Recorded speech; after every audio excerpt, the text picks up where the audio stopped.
jot a xew ci premier match bi. ay problème d'arbitrage voilà ay erreur de VAR waroon na siffler warutoon siffler je pense que loolu noonu yëpp ci première journée bi nga xamante ne jëloon nañ pause càmbar nañ xool li nga xamante ne doxutoon ñoom ñu xool li nga xamante ne loolu la ñu war a def ba li ni mel bañ a répété waat. mais tey le Maroc reste un prétendant un outsider sérieux ci boobu la compétition Maroc favori nga naan outsider. outsider ak favori voilà favori laa bëggoon wax c'est un favori en tout cas de cette compétition dama jum ba merci dafa nekk favori.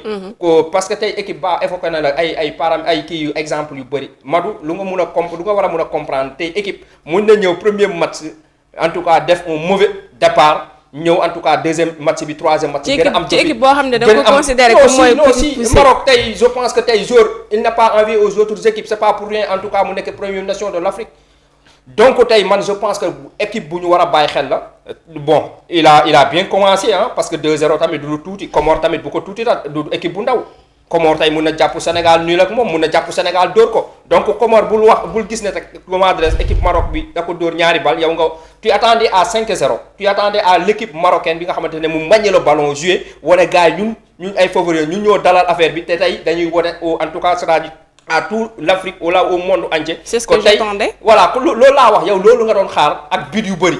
mais nag léeg-léeg réalité yi. festival lu nga yaakaar ak waaw loolu. j'attendais un festival ñoom si seen jëmu bopp ñoo la gënoon bëgg loolu de parce que gis nga Maroc boo xam ne bu mu duggee sur le match dafa ñëw coûte que coûte bëgg am benn but.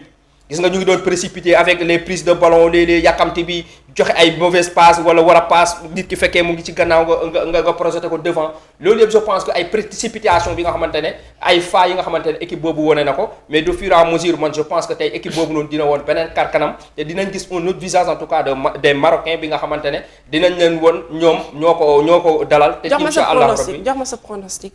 non ça sera un match très compliqué très serré. Mali bi nga xamante ne tey dafa jóge ci match nul dafa tembo ak Zambie laa la wax ni 1 but partout donc dina bëgg a racheter wu pourquoi pas empocher les 3 points ça sera difficile mais c'est possible dans un match de football tout est possible. Mali bii nii ay xale yu ndaw yu mun. football ñoo fa ne mais Maroc tamit. mais pourquoi tu fuis ma question donne-moi ton pronostic. mais je peux dire que match boobu doon dina xaw a serré match bi nga xamante ne ku ne mun na juum ku ne mun na gagner sa morom. donc que le meilleur gagne en tout cas.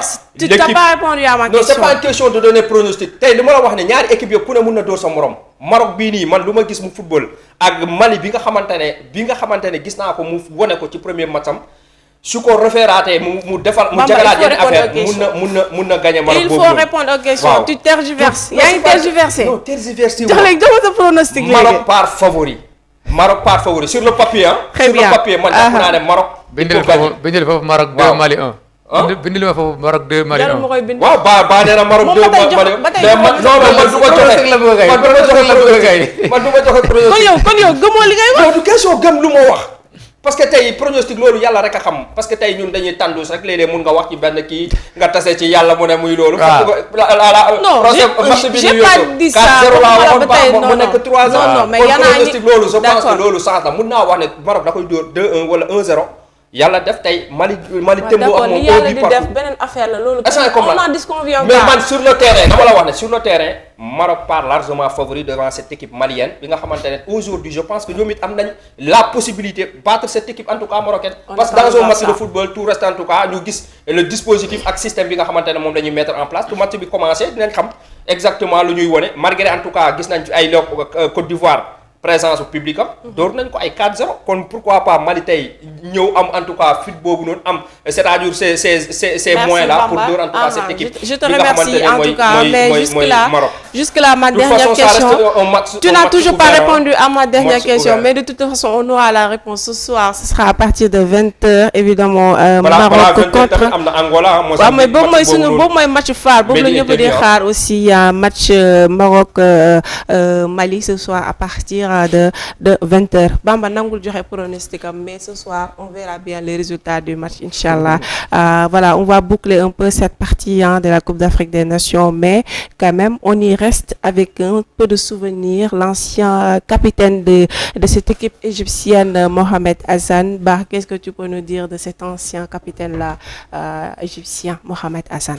Oui, c'est un capitaine emblématique des pharaons de l'Égypte moo jëloon cette CAN là il a remporté la CAN je pense à 4 reprises jël ko tegle ko 2006 ba 2010 en tant que capitaine il l'a soulevé. ma delluwaat ci école primaire ne la boobu c'était l'Égypte ancienne mais c'est pas la même équipe égyptienne. Ouais, ce n'est pas l'Égypte actuelle, hein, ce n'est pas l'actuelle Égypte.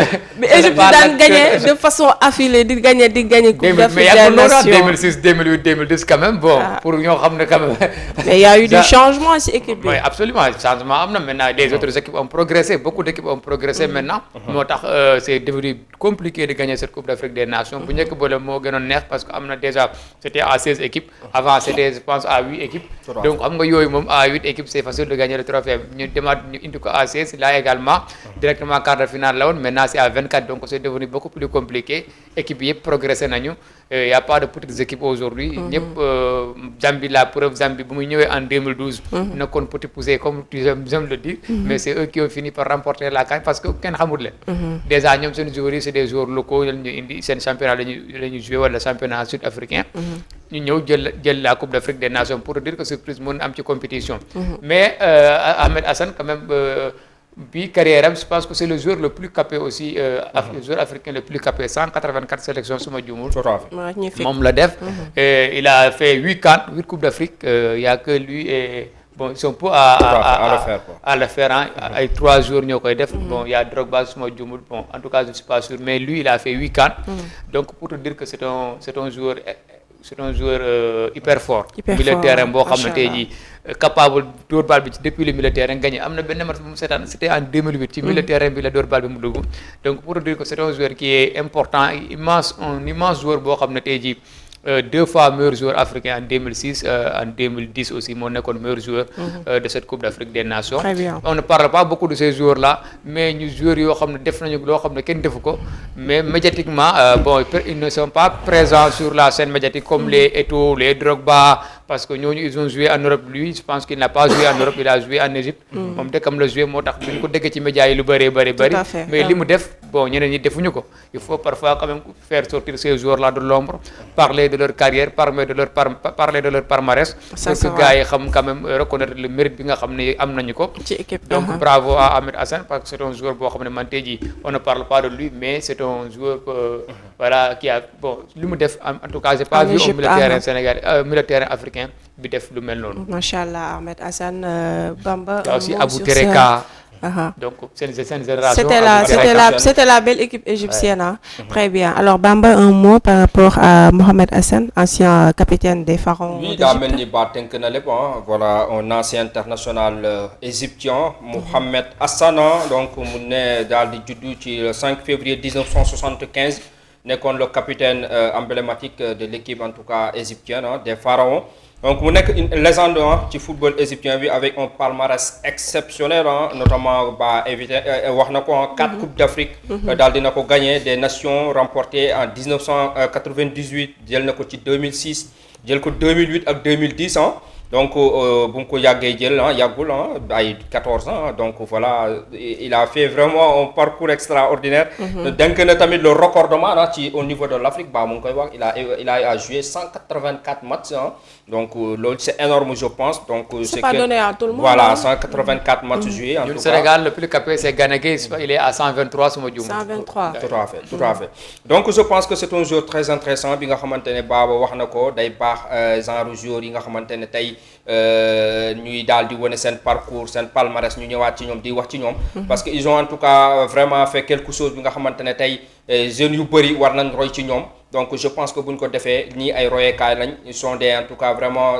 am nañ ay war nañ am ay références yu bëri ci ñoom donc du coup voilà chapeau à ce joueur bi nga xamante ne c'était un leadership marquant l'histoire du football africain donc palmarès 4 records donc absolu les 2 ligues champions jël na ko Ligue des champions de la CAF jël na ko tamit mu nekkoon champion d'Égypte aussi championnat d'Égypte jël na ko ñetti yoon voilà donc loolu la ñu mën a retenir ci moom mu nekkoon fi tamit ci wàllum reconnaissance tabboon nañ ko meilleur joueur de la CAN ci atum 2006 ak 2010 donc je pense que chapeau à cette légende en tout cas Mohamed Hassane. Très bien alors Bamba tey dama lay bàyyi tey nga par rapport à cette rubrique carton nga choisir carton bu la neex à qui tu veux tu l'attribues si tu as le choix évidemment du vert ou du rouge à qui tu veux c'est à toi de voir. Bon, carton, je pense que carton bu ma war a jël tey danga ma ba tey dafa waaj ma lii de dafa carton soit la ma jóg lii. mais on va rectifier Gana Gueye 127 sélections ah. 127 pour Ghana. voilà très bien moom laa gis nii donc c'est je tenais à rectifier 127 sélections, voilà, ok. 127. très bien. C'est bien, hein. Ghana aussi, hein, vraiment, il est en train de donc pousser. n'a qu'à lui donner du carton vert à Il est en Gana train de Gueye pousser la 127 barre, sélections. Il est en alors que train moom de def na pousser aussi la barre. prestation bu extraordinaire ci match précédent. Tout contre à le fait, il Botswana. nous a fait sortir un match XXL, hein. Rien à dire, rien à reprocher. Un vétéran de 35 ans, bi nga xamante ne buy joué daañu mel ni xale bu am 20 ans. Donc chapeau, hein, on lui souhaite que du bonheur, hein, mu daal di yàgg en tout cas di ñu wan en tout cas prestation yooyu parce que ce qu'on attend de lui donc vraiment c'est une référence kii la royekaal la te jeunes yu bëri tey war nañ mun a en tout cas di roy kooku la di Idrissa Gana Gueye buñ ko defee je pense que toujours au meilleur de sa forme. Exactement. Donc Bamba lui attribue aujourd'hui un carton carton vert. Elimane Ndiaye hein. Suñu joueur Elimane Ndiaye c'est un joueur je pense que qui sera à surveiller hein. Donc dañ koy surveiller ci de très près de très près parce que xam nañ déjà boo xoolee stade Matir boobu noonu fële ca Kinshasa c'est lui qui faisait le show value danger yi vraiment c'est lui qui portait l'équipe nationale du Sénégal jour boobu gis nañ un Elimane en feu un Elimane bi nga xamante ne tey bu yoree bal bi ñëppay kontaan voilà donc du coup tey loolu noonu leçon la bi nga xamante ne leçon si pour équipe boobu la di Congo dinañ ko daal di surveiller du lait au feu donc je pense que tey ça sera en tout cas vraiment quelque chose boo xamante du ñaari carton nga joxe. vert Elimane Ndiaye et je lui souhaite en tout cas vraiment un très bon match pour demain te Pape Thiaw da ko war a def en tout cas fi nga xamante ne mooy Manina mu football ñu indil ñu en tout cas li nga xamante ne mooy deuxième étoile parce que tey Elimane mënuñ football sans en tout cas sans Elimane Ndiaye nekk na ki nga xamante ne tey kii am te nu mu tuddati son kii nii un apport sur le terrain je pense que tey loolu noonu day gën a jàppale équipe nationale du Sénégal mais nag bon le choix revient au coach mais je pense largement que ce joueur mérite en tout cas sa place dans le 11 type de l'équipe nationale et Sénégal dafa war a jouer autour de ce joueur su ko defee rek je pense que tey mën nañ sori ci boobu les Coupe d'Afrique des Nations donc ton carton à l'honneur de Elimane Ndiaye du vert donc pour lui comme ta chemise d'ailleurs. Très bien alors Ba sa carton kan nga koy bu la laa joxe sa carton tey kan nga koy attribuer tey. waaw man carton bon maa ngi doon hésiter joxe rouge wala vert mais bàyyi ma joxe vert bi rek carton vert au journaliste statisticien Abdoulaye Dieye. moom laa doon gis article am laa doon lire ni sànq bi léegi. parce que après le match Sénégal Botswana la presse internationale la presse sportive internationale dañoo bindoon ñu ne Ibrahima Mbaye dafa remplacer il a succédé à Mamadou Diallo ci plus jeune joueur bi joué comme Coupe d'Afrique des Nations.